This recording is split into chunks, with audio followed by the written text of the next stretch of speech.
ঠাকুরকে হাঁটাতেই হবে, আর না একবারে বিছানায় পড়ে গেলে তো আর সর্বনাশ। তো ঠাকুর বলছেন যে আমার একটা কাজ করতে পারো, আধা গ্লাস শেফালি পাতার রস, একটু আদার রস আর চিনি মিশাইয়া আমার একটু দিতে পারো। ভক্তের পরীক্ষা চিন্তা করো, ভক্তের পরীক্ষা নিচ্ছে কিরকম, যে আমি এখানে আছি, তুমি মিথ্যা কথাটাই বলো। তো একদিন সকালবেলা এসে বলছেন, ও ঠাকুর কি আরম্ভ করছো? হ্যাঁ, আরে তোমার লেগা তো এই বিলোনিয়া বাজারের চিরতা সব শেষ, আমারে ভোগ নেওয়ার জন্য তুমি এই কথা কইতেছ?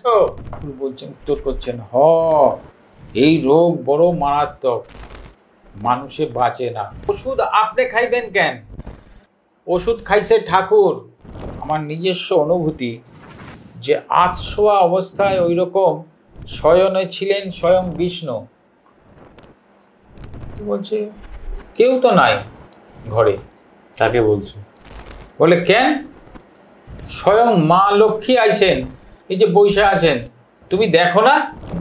সম্পূর্ণ অবগুণ্ঠিত, মানে ঘোমটা দেওয়া একটা নারী মূর্তি, ছায়া নারী মূর্তি, ঘর থেকে বেরিয়ে পাশেই ফলের বাগান, জঙ্গল, সেই মধ্যে মিলিয়ে গেল। কিন্তু নানান মহাজন বলেন যে নিরামিষ আহারে নাকি ভগবত কৃপা পাওয়া যায়। আপনারে আমিষ ছাড়াই ছাড়তে হইব না, সময় হইলে আমিষই আপনারে ছাইড়া যাইব। বলছেন আমিষ বা নিরামিষ ভগবত কৃপা লাভের প্রতিবন্ধক নয়, খালি নাম করো, নাম করলেই ভগবত কৃপা লাভ করা যাবে। অন্য কোনো কিছুতে তুমি হাজার চেষ্টা করলেও ভগবত কৃপা লাভ করা যাবে।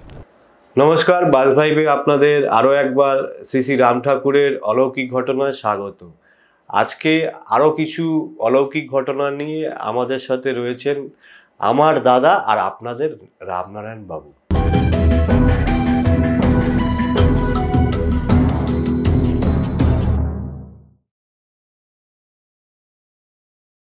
দাদা, তোমাকে এই এপিসোডে স্বাগত। জয় রাম, জয় রাম, জয় রাম, জয় রাম। হ্যাঁ, আজকে তুমি কি ঘটনা আমাদের শোনাবে বা দর্শককে তুমি কি ঘটনা শোনাবে? শোনাবো না, ঠাকুরের লীলা কত রকম ভাবে ঠাকুর আমাদের সাধারণ ভক্তদের সঙ্গে কত রকম ভাবে লীলা করেছেন ভক্তদের নিয়ে, তার আমি গোটা দুই গল্প ঘটনা এখানে আলোচনা করব, সবাই শুনবেন এবং যা বলবো ঘটনাগুলো একটু বোঝার চেষ্টা করতে হবে। আজকে যে আলোচনার বিষয় এটা হচ্ছে ওই ফণীন্দ্র কুমার মালাকারের রাম ভাই স্মরণে ওই বইয়েরই দুটো ঘটনা। ফণীন্দ্র মালাকাররা তখন বিলোনিয়ার এখন যে বর্তমান স্মৃতি মন্দির এই বাড়িতে চলে এসছেন। এই স্মৃতি মন্দিরে এখন যেটা স্মৃতি মন্দির, আগে ছিল আর কি ঠাকুরের শয়ন ঘর। এটা 13 হাত লম্বা ছিল আর 8 হাত চওড়া ছিল ঘরটা, আর চারিদিকে খোলা ছিল জায়গা প্রদক্ষিণ করার জন্য। ওই ঘরের চারিদিকে আর অন্যদিকে তো ওনাদের নিজেদের থাকার জায়গা, ঠাকুরের বাথরুম, রান্নার জায়গা ইত্যাদি সমস্ত আছে।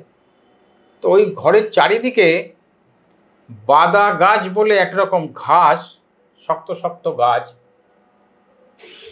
প্রায় ওইখানে চারিদিকে ভর্তি হয়ে থাকতো। কেটে দিলেও এই গাছগুলো হচ্ছে অদ্ভুত, এগুলো কেটে দিলেও এর গোড়াগুলো খুব শক্ত, আর গোড়াগুলো হচ্ছে পেঁয়াজের মতন, অনেকগুলো একসঙ্গে জড়ো হয়ে পেঁয়াজের মতন ঝুলতে থাকে, অনেকটা নিচে যায় মাটির উপর থেকে, টেনে ছিঁড়ে দিল ও কয়েক দিনের মধ্যেই আবার জঙ্গল। প্রায় ফণীবাবু করেন পরিষ্কার। তো একদিন ঠিক করলেন যে না, এরমভাবে হবে না, একদম গোড়া শুদ্ধ তুলে ফেলতে হবে।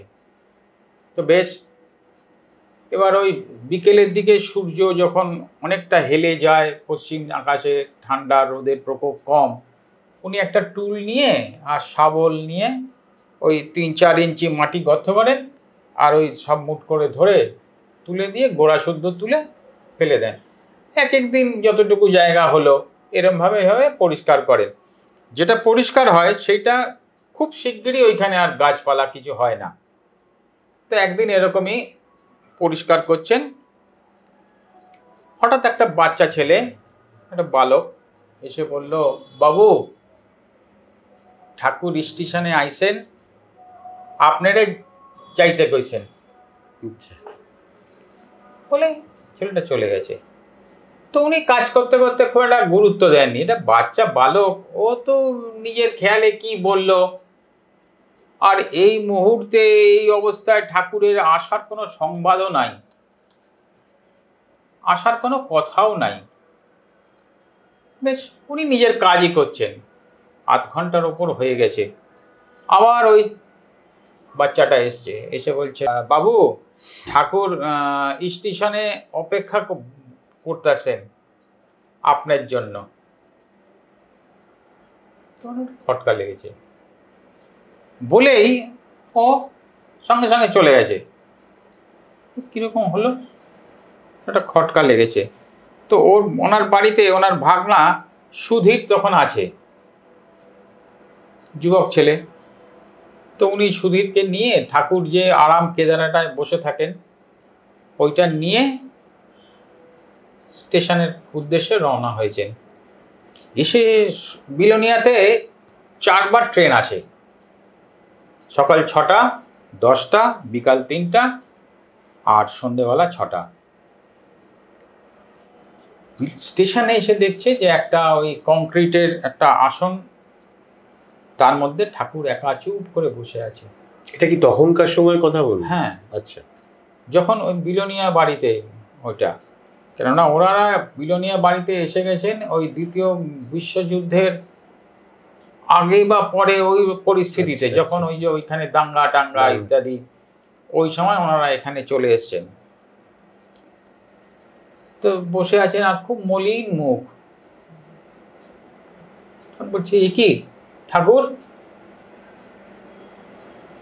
তখন বলছে, আমি খুব অসুস্থ,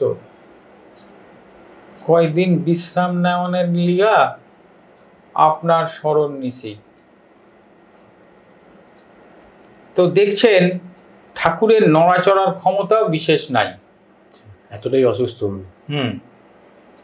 তখন ওই স্টেশনে প্ল্যাটফর্ম থেকেই আরো গোটা 2 লোককে জোগাড় করেছেন, করে নিয়ে 4 জনে মিলে ওই কেদারাতে আরাম কেদারাতে ঠাকুরকে বসিয়ে কাঁধে করে 4 জনে ঠাকুরকে বাড়িতে নিয়ে এসছেন। বাড়িতে নিয়ে এসে ঠাকুরের হাত পা ধুইয়ে দিয়েছেন, জামা কাপড় ছাড়িয়ে দিয়েছেন, কাপড় চোপড় ছাড়িয়ে ভোগ দিয়েছেন, দিয়ে ঠাকুরকে নিয়ে বিছনায় বসিয়ে দিয়েছেন। বেশ, তারপরে রাত্রি হয়েছে, ঠাকুরকে শয়ন দিয়ে দিয়েছেন, সামান্য কিছু ভোগ নিয়েছেন, শয়ন দিয়ে দিয়েছেন। পরের দিন সকালবেলা যেরকম উনি ওঠেন, উনি তো ঠাকুরের সেবার জন্যই সারাক্ষণ উদ্গ্রীব। সকালবেলা ঠাকুর ঘরে গেছেন, গিয়ে ঠাকুর প্রাতঃকৃত্য সারবে, শৌচালয়ে যাবে, গিয়ে ঠাকুরকে করেছেন যে চলেন, দেখছে ঠাকুরের নড়াচড়ারই ক্ষমতা নাই। বিছানাতে যে শোয়া, নড়াচড়াই করতে পারছেন না। তখন ওই বিছানাতেই বেড পেন দিয়েছেন, প্রাতঃকৃত্য সমস্যা সম্পন্ন হয়েছে, সব পরিষ্কার করে হাত মুখ ধুয়ে জামা কাপড় ছাড়িয়ে ঠাকুরের ভোগ দিয়েছেন। সামান্য একটু ভোগ নিয়েছেন, নিয়ে ঠাকুর অসাড় একদম। তো ঠাকুরের পা টা টিপে দিচ্ছেন, আকন্দ পাতার রস দিয়ে সেক দিচ্ছেন, নুন জল গরম করে সেক দিচ্ছেন, কিছু উপকার হচ্ছে না। ক্রমশ যেন ঠাকুর আরো হয়ে যাচ্ছে। তখন ভাবছেন যে না, এইভাবে বেশি দিন চলতে পারে না, ঠাকুরকে হাঁটাতেই হবে, আর না একবারে বিছানায় পড়ে গেলে তো আর সর্বনাশ। আর ঠান্ডার দিন, তখন শীতকাল, বেড়ার ঘর, তো তখনকার দিনে তো সবই বেড়ার ঘর মানুষের, আর শীত ঠান্ডা, ওই বেড়ার ফাঁক দিয়ে ঠান্ডা ঢোকে খুব, ঠান্ডায় ওই বাতের প্রকোপ আরো বেশি। তো উনি সাব্যস্ত করলেন তাহলে ঘরের ভিতরে বেড়ার চারিদিকে কম্বল দিয়ে মুড়ে দেবো, ঠান্ডাটা না আসে। তাহলে ঠান্ডাটা কম আসবে না। তো যেই মতন সঙ্গে সঙ্গে পরের দিনই সেই সব ব্যবস্থা করে দিয়েছেন। ঠান্ডার প্রকোপটা একটু কমেছে, কিন্তু ঠাকুরকে তো হাঁটাতে হবে, ঠাকুর তো নড়াচড়ারই ক্ষমতা নাই যেরকম হয়ে আছেন। কি করা, তো বললো তাহলে ঠিক আছে, মনে মনে চিন্তা করে নিলেন যে আমি ঘরের মধ্যে বাঁশ খুঁটি পুঁতে আর বাঁশ বেঁধে দেবো। আচ্ছা, ওই বাঁশ রেলিং এর মতন হলো, চারিদিকে ওরকম করে দিলাম। ঠাকুর ওই বাঁশ ধরে ধরে ধরে ধরে ধরে ঠাকুরকে আস্তে আস্তে হাঁটাবো। তো সেইভাবে হাঁটানো শুরু করলেন, ধরে ধরে ধরে ধরে। কষ্ট হচ্ছে, ঠাকুর ওইভাবে হাঁটছেন। এই করতে করতে কয়েক দিনের মধ্যে ঠাকুর অনেকটা সুস্থ। তো একদিন বিকেলবেলা এরকম ঠাকুর ঘরে গিয়েছেন, গিয়ে দেখছেন ঠাকুর ওই বাঁশের সাহায্য ছাড়া নিজেই আস্তে আস্তে হাঁটছেন। তো ঘরে ঢুকেছেন পরে, তখন বলছে অনেকটাই ছাইড়া গেছে, অনেকটাই এই যাত্রা ছাইড়া গেছে। ভালো কথা, ছাইড়া গেছে। তো ঠাকুর সুস্থ, ঠিক আছে। তো একদিন দুপুরের ভোগ হওয়ার পরে ঠাকুরের পা টিপছেন, পায়ে হাত বুলাচ্ছেন। তো না, ঠাকুর ঘরে ঢুকেছেন, ঢুকে দেখছেন যে মুখটা দেখে মনে হচ্ছে যে আমার মনে হয় পায়ের ব্যথাটা বেড়েছে। তো পাটা টিপছেন। তো ঠাকুর বলছেন যে আমার একটা কাজ করতে পারো, আধা গ্লাস শেফালি পাতার রস, একটু আদার রস আর চিনি মিশাইয়া আমার একটু দিতে পারো? তো যে আর কি এমন কঠিন কাজ। উনি কিছুক্ষণের মধ্যেই সব প্রস্তুত করে একটা গ্লাস এনে দিয়েছেন। ঠাকুর আস্তে আস্তে আস্তে আস্তে সমস্ত ওই রসটাই পান করে নিয়েছেন। নিয়ে করলেন যে আর ছাইড়া যাইব, আর অসুবিধা হইল না, গেছে। বেশ, এরপরে ঠাকুর আছেন, ঠাকুরের ভোগ হচ্ছে।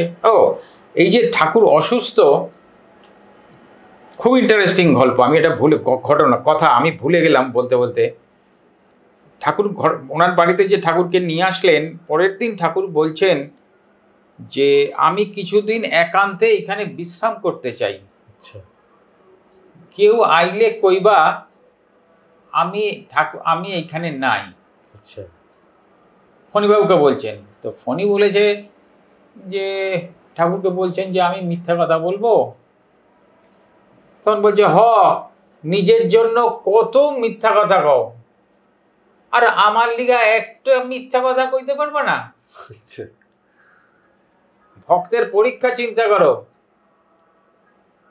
ভক্তের পরীক্ষা নিচ্ছে কিরকম, যে আমি এখানে আছি, তুমি মিথ্যা কথাটাই বলো। কোন পর্যায়ের ভক্ত, তারও পরীক্ষা নিচ্ছেন ঠাকুর, যে তুমি সারাদিন কত মিথ্যা কথা কও, আর আমার লিগা একটা মিথ্যা কথা কইতে পারবে না। তো যেরকম কথা তেমন কাজ। পরের দিন থেকেই বাড়িতে সমস্ত ভক্ত দর্শন বন্ধ হয়ে গেল। মানে যারাই আসে তাদের জিজ্ঞেস করে, বলছে না ঠাকুর এইখানে নাই। এখন ঠাকুর এইখানে নাই এটা কিন্তু ভক্তরা বুঝতে পারছেন যে উনি আছেন, ওই বাড়িতেই আছেন, কিন্তু গৃহকর্তা গৃহস্বামী বলছেন নেই। তো তুমি কি করে সেইখানে যাবে? তোমার পক্ষে সম্ভব নয়। তারা বিফল হয়ে ফিরে যাচ্ছেন, কিন্তু মনে মনে দুঃখিত হচ্ছেন, এবং হয়তো কেউ কেউ সাপান্তও করছেন যে তোমার ভালো হবে না, আমি দর্শনে এলাম, গুরুর দর্শন তুমি দেখতে দিলে না। মানুষের মন তো, কিন্তু উনি তো নিরুপায়, গুরুর আদেশ বলে যাচ্ছেন। এবার ওই সুস্থ হওয়ার পরে যখন ওই যে ঠাকুর বিকেলের গিয়ে দেখছেন ঠাকুর নিজেই স্বাভাবিকভাবে হাঁটছেন, অনেকটা সুস্থ, সেদিন ঠাকুর নির্দেশ করলেন কাইল থেকে ভক্তগো আইতে দিও। আচ্ছা। পরের দিন থেকে ভক্ত আসা যাওয়া শুরু হলো, যারা নাম প্রার্থী তারা নামও নিচ্ছে। এইভাবে ঠাকুর সুস্থ হয়ে গেলেন। বেশ ঠাকুর আছেন ওইখানে, 3 বেলা ভোগ হচ্ছে। একদিন সকালবেলা ঠাকুর ঘরে গেছেন, ঠাকুরকে তুলবেন, বাথরুমে যাবেন। তো গিয়ে দেখছেন ঠাকুর অনেক আগে থেকেই উঠে একবার করে বাথরুমে যাচ্ছেন, ফিরে আসছেন, আবার কিছুক্ষণ পরে যাচ্ছেন। তো ঠাকুরকে বলছেন, ঠাকুর কি ব্যাপার? তখন বলছে, সারা রাত ধইরা বড় জ্বরের প্রকোপ, আর কৃমির বারবারন্ত। হ্যাঁ, তো এখন এই জন্য তো ডাক্তার ডাকতে হবে, খুব ব্যস্ত হয়ে পড়েছে। বারে বারে জ্বর আসছে থেকে থেকে, আর তেমনি কৃমির জন্য বারে বারে বাথরুমে যেতে হচ্ছে আর আসতে হচ্ছে ঠাকুরকে। তো তাহলে ডাক্তার ব্যবস্থা করি। তো বলছে, না, ডাক্তার লাগবো না, এটা এমন কিছু রোগ না, এই সামান্য রোগ, এই কিছু কয়েকদিনেই কইমা যাইব। তবে আজ থেকে আমারে আর অন্য কোনো ভোগ দিবা না, 3 বেলা সকালে, দুপুরে আর রাত্রে খালি চিরতার রস দিবা। এইটাই এই রোগের একমাত্র ঔষধ এবং পথ্য, এই চিরতার রস। তো পরের দিন থেকেই সেই ব্যবস্থা হয়ে গেল, চিরতার রস 3 বেলা, আর তার সঙ্গে সামান্য একটু ফল দেয়, কিন্তু উনি ফল ভোগ আর গ্রহণ ধরেন না, ওই খালি চিরতার রসটাই 3 বেলা পান করেন। 1 দিন, 2 দিন, 3 দিন করতে করতে 1 মাস হয়ে গেছে, অন্য কোনো আর ভোগ নেন না। কিন্তু সবার খুব মনে অশান্তি যে ঠাকুর আছেন, 3 বেলা ভোগ নিচ্ছেন, ভোগ দিচ্ছি, কিন্তু ওই চিরতার রস আর কিছুই খাচ্ছেন না। তো একদিন সকালবেলা এসে বলছেন, ও ঠাকুর, এ কি আরম্ভ করছো? হ্যাঁ, আরে তোমার লেগা তো এই বিলোনিয়া বাজারের চিরতা সব শেষ, এগুলি বন্ধ করো। তখন ঠাকুর বলছে, ও, হাসছেন, হেসে বলছেন, ও, আমারে ভোগ নেওয়ানোর জন্য তুমি এই কথা কইতেছ? ভোগ তো নিচ্ছেন না, ওনার তো মনে অশান্তি যে আমরা খাচ্ছি, ঠাকুর ওই চিরতার রস 3 বেলা, আজকে 1 মাস। ঠাকুর পরের দিন থেকে চিরতার রস বন্ধ হয়ে গেল, সামান্য কিছু ফল আর যা ভোগ নেওয়া শুরু করলেন। ঠাকুর সুস্থ হয়ে গেছেন, ভালো দিন কাটছে। দিন 15 পরে আসামের লিডু বলে একটা জায়গা, সেইখান থেকে এক ভদ্রলোক ঠাকুর দর্শনে ঠাকুরের কাছে এসেছেন। এসে ঠাকুরকে প্রণাম করেছেন, সাষ্টাঙ্গে প্রণাম করেছেন। ঠাকুরকে প্রণাম করে ঠাকুর বলছেন, অহন কেমন আছেন? তখন বলছে, বাবা, মইরাই গেছিলাম, ম্যালেরিয়া আর কৃমির আক্রান্ত হইয়া একদম বিছানায় শয্যাশায়ী ছিলাম।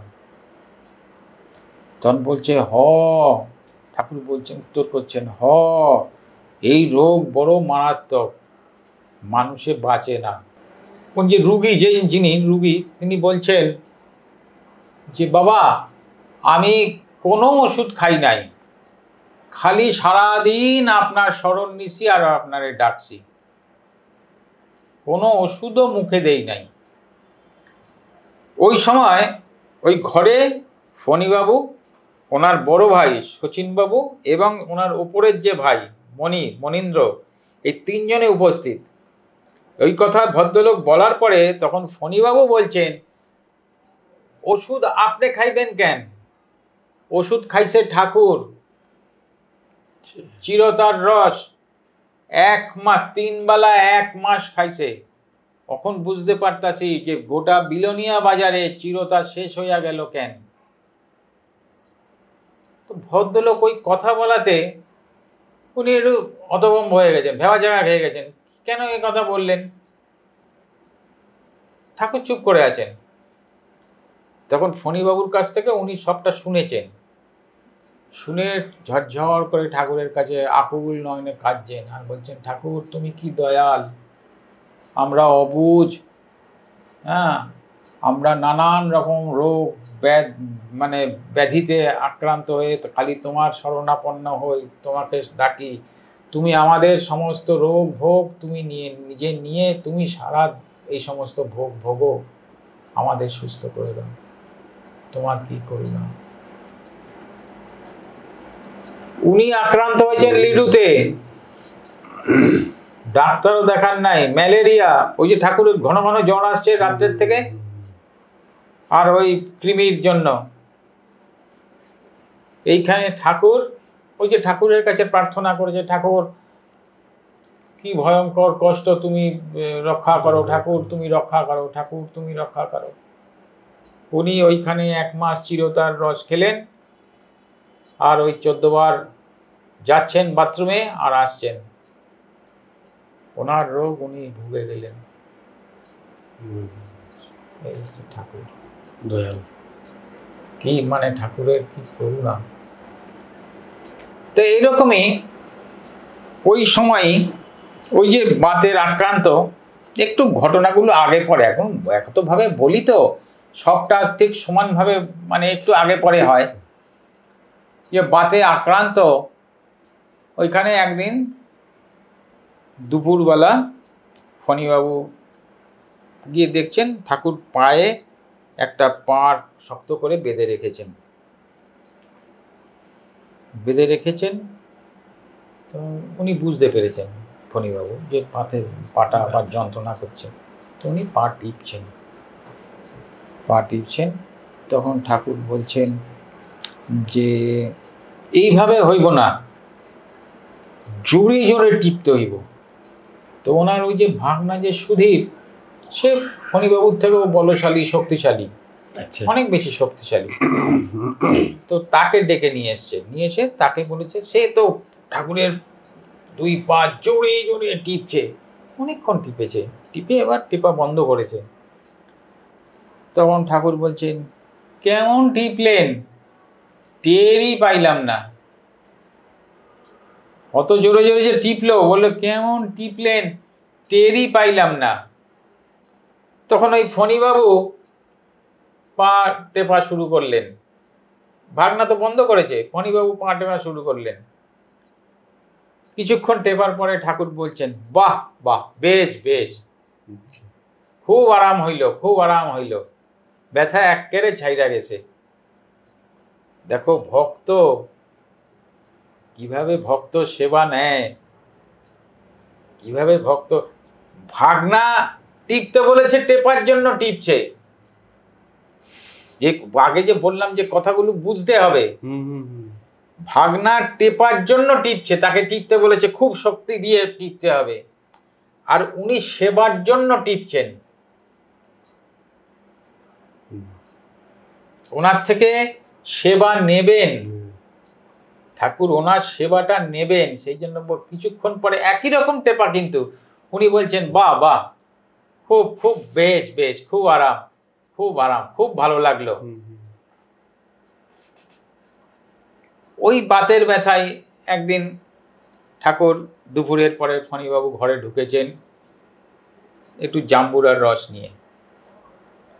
তো ঠাকুর কয়েক চামচ পান করেছেন। তো ঠাকুরকে দেখে বোঝা যাচ্ছে যে ঠাকুর বাতের ব্যথাটা কষ্ট পাচ্ছেন একটু। তো উনি পায়ে ওরকম হাত বুলাচ্ছেন, পা টিপছেন আস্তে আস্তে। আর ঠাকুর আধশোয়া অবস্থায়, আধশোয়া কিরকম, ওই যে মাথায় এরকম করে দিয়ে যে আমরা এরকম ভাবে শুয়ে থাকি না, আধশোয়া অবস্থায়। এটা আমার নিজস্ব একটা ধারণা, আমার নিজস্ব অনুভূতি, যে আধশোয়া অবস্থায় ওই রকম শয়নে ছিলেন স্বয়ং বিষ্ণু। ওই যে সহস্রনাগের ওপরে যে শয়ন, উনি এরম ভাবে শয়ন রয়েছেন। হ্যাঁ, অর্ধ মুদ্রিত নয়ন, ঠাকুর ওইভাবে ফণীবাবু পা টিপছেন আর উনি ওরকম আতশোয়া অবস্থায় ওই রকম অর্ধ মুদ্রিত নয়ন হয়ে শুয়ে আছেন, পা টিপছেন, আস্তে আস্তে পায়ে হাত বুলাচ্ছেন। হঠাৎ ঠাকুর বলছেন ওইভাবে, মা আইসেন, আসেন আসেন আসেন, বসেন বসেন।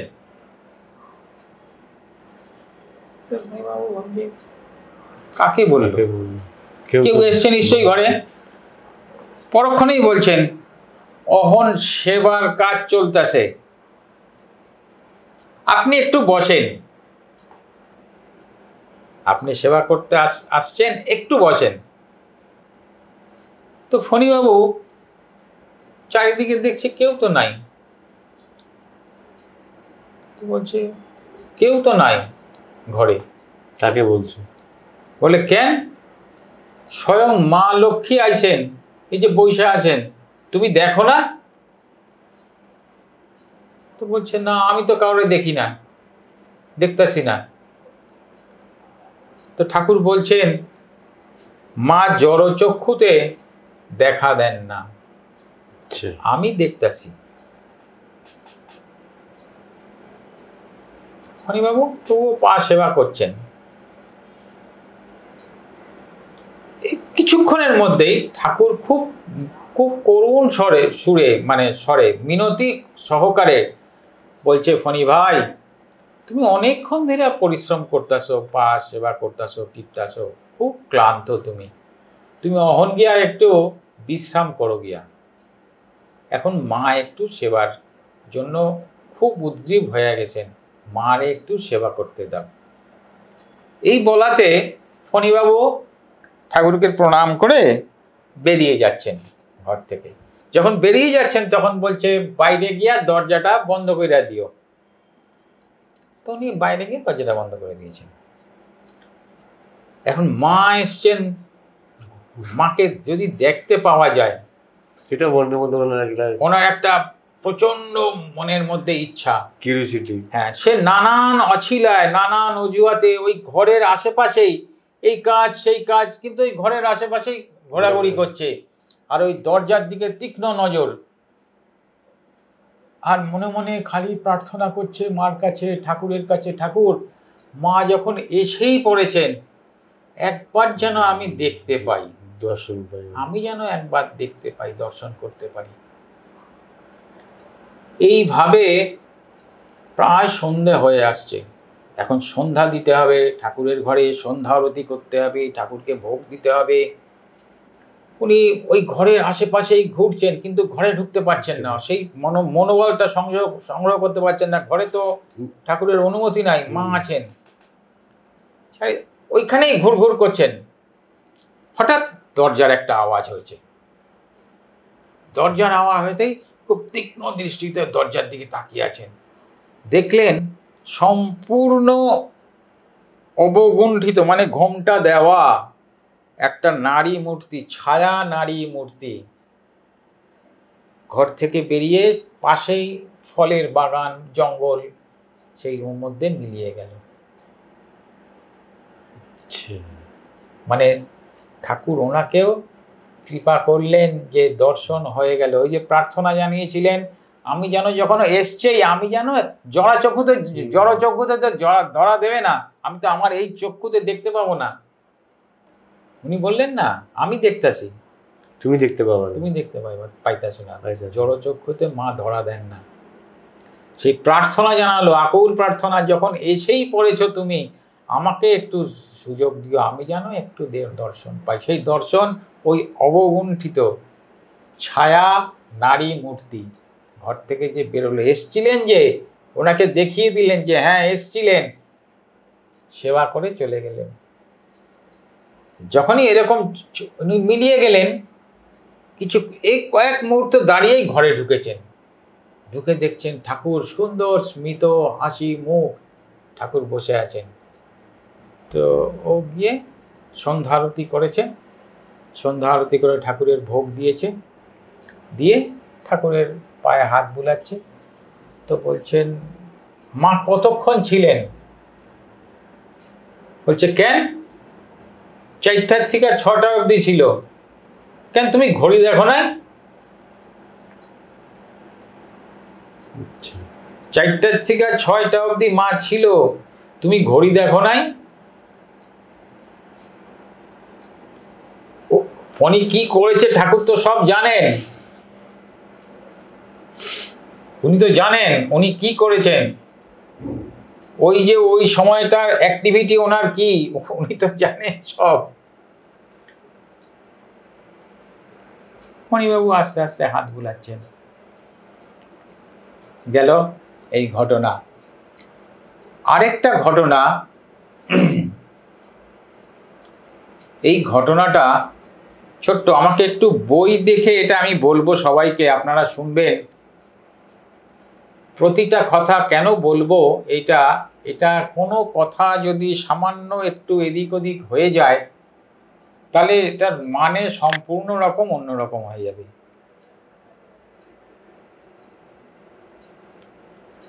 মানে ওই সময় বিলনিয়া বাড়িতে ঠাকুর আছেন, ফেনী, চট্টগ্রাম, আরও নানান অঞ্চল থেকে বেশ কিছু ভক্ত ঠাকুরের দর্শনে এসছেন ঠাকুরের কাছে, ঠাকুরকে প্রণাম করেছেন, ঠাকুরের সঙ্গে নানান আলাপ আলোচনা। ঠাকুর বহুক্ষণ তাদের প্রায় 1.5 ঘন্টার ওপরে গীতার প্রবচন তাদেরকে খুব সহজ সরল ভাষায় বুঝিয়েছেন। হওয়ার পরে এক ভদ্রলোক তাদের মধ্যেই চট্টগ্রাম থেকে এসছেন, উনি হঠাৎ বললেন যে বাবা, আমরা সপরিবারে বহুদিন আপনার আশ্রিত এবং আমাদের পরিবার সবাই আমিষাশী, আমরা আমিষ খাই সবাই পরিবারে, কিন্তু নানান মহাজন বলেন যে নিরামিষ আহারে নাকি ভগবত কৃপা পাওয়া যায়। সেই জন্য আমরা ভাবছি যে নিরামিষ আহার করব, আপনি যদি দয়া কইরা অনুমতি দেন। এটা তার প্রশ্ন ভক্তের। এবার এই যে ঠাকুর উত্তর দিচ্ছেন তাকে, এই উত্তরটা আমি বই দেখে বলবো। আমি সবাইকে অনুরোধ করব আপনারা সবাই একটু এটা ভালো করে শুনবেন এবং এটা সবাই একটু অনুধাবন করবেন ঠাকুর কি বলছেন আমাদের শিক্ষার জন্য, আমাদের কি করণীয় সেটা ঠাকুর বলছেন। আমি একটু বই দেখে বলি। ভারী সুন্দর এইটা। ওই কথাটা উনি প্রশ্নটা করার পরে, জন্মাবধি আমরা সপরিবারে আমিষাশী, জানিতে পারিলাম নিরামিষ আহার সাত্ত্বিক ও ভগবত কৃপা লাভের সহায়ক। আপনি অনুমতি দিলে আমরা সপরিবার আমিষ আহার ত্যাগ করিয়া নিরামিষাশী হইতে চাই। এটা ওনার আবেদন। এবার ঠাকুর কি উত্তর দিচ্ছেন। ঠাকুর খানিক চুপ করিয়া থাকিয়া বলিতে শুরু করিলেন। এইটাই সবাইকে শুনতে হবে, আপনারা দয়া করে মন দিয়ে শুনুন। আমিষ আর নিরামিষ কি? সব খাবারই তো জিহ্বার সাহায্যে গ্রহণ করতে হয়। জিহ্বাটাই তো একটা মাংসপিণ্ড, এই মাংসপিণ্ডের মাধ্যমেই আমিষ নিরামিষ সব প্রকার আহারের আস্বাদন হইয়া থাকে। দেহ রক্ষার জন্য খাদ্য গ্রহণ করতে হয়। আমাগো দেহ পঞ্চভৌতিক দেহ, এই দেহে যিনি থাকেন তিনি দেহী। দেহী দেহ হইতে সম্পূর্ণ ভিন্ন। এই দেহের পরিপোষণের জন্য খাদ্য গ্রহণ করা অতি আবশ্যক। দেহের প্রয়োজন অনুসারে জীবকে খাদ্য গ্রহণ করতে হয়। এই প্রয়োজন বোধটাই বিভিন্ন খাদ্য গ্রহণ করতে আমাকে উদ্বুদ্ধ করে। জোর করিয়া কোনো কিছু করবার প্রয়োজন নাই। সময় হইলে সব হয়, সময়ের জন্য অপেক্ষা করতে হয়। আপনি সপরিবারে নিরামিষাশী হইতে চাহেন, এই ব্যাপারে পরিবারস্থ সকলের সম্মতি পাইয়াছেন কি, নাকি জোরপূর্বক আপন ইচ্ছা সকলের ওপর চাপাইতেছেন? আপনি মুখে নিরামিষের কথা কইতাছেন, কিন্তু মন সর্বপ্রকার আমিষ ভোগের কামনা বাসনা শূন্য হইছে কি? আমি চাইছি নিরামিষ খেতে, কিন্তু আমার ভেতরে সেই বাসনাটা সম্পূর্ণ গেছে কি যে মাছ খাবো, মাংস খাবো? যদি অন্তরের অন্তঃস্থলে বিন্দুমাত্র ইহার লেশ থাকে, তবে বারংবার ধরাধামে আসতে হয়, আসা যাওয়া সার হয়। আপনারে আমিষ ছাড়াই ছাড়তে হইব না, সময় হইলে আমিষই আপনারে ছাইড়া যাইব। আমিষ বা নিরামিষ ভগবত কৃপা লাভের প্রতিবন্ধক না। অনুক্ষণ গুরু প্রদত্ত নামের আশ্রয়ে থাকতে সচেষ্ট হন, উহাই ভগবত কৃপা লাভের প্রকৃষ্ট উপায়। কি বললাম, কথাটা কেন বললাম এটা পরে দেখে বলবো যে কি বলছেন। আমিষ বা নিরামিষ ভগবত কৃপা লাভের প্রতিবন্ধক নয়। আমরা যে নানান কথা ভাবি, কিভাবে ভগবত কৃপা লাভ করা যাবে? অনুক্ষণ গুরু প্রদত্ত নামের আশ্রয়ে থাকতে সচেষ্ট হন। সারাক্ষণ, যার জন্য ঠাকুর সর্বক্ষণ সবাইকে বলেছেন খালি নাম করেন, খালি নাম করেন, নামেই সব হবে, আর কিচ্ছু করতে হবে না, কোথাও যেতে হবে না। উনি একথাও বলেছেন, কোথাও যেতে হবে না, মন্দির মঠ কোনো জায়গায় যেতে হবে না, তোমার বাড়িটাই মন্দির, তোমার ওই পটেই আমি বসে আছি, খালি আমার নাম জপ তুমি ওইখানে বসে নাম করো, তোমার ঘরেই সব পাবে, তুমি কোথাও যেতে হবে না।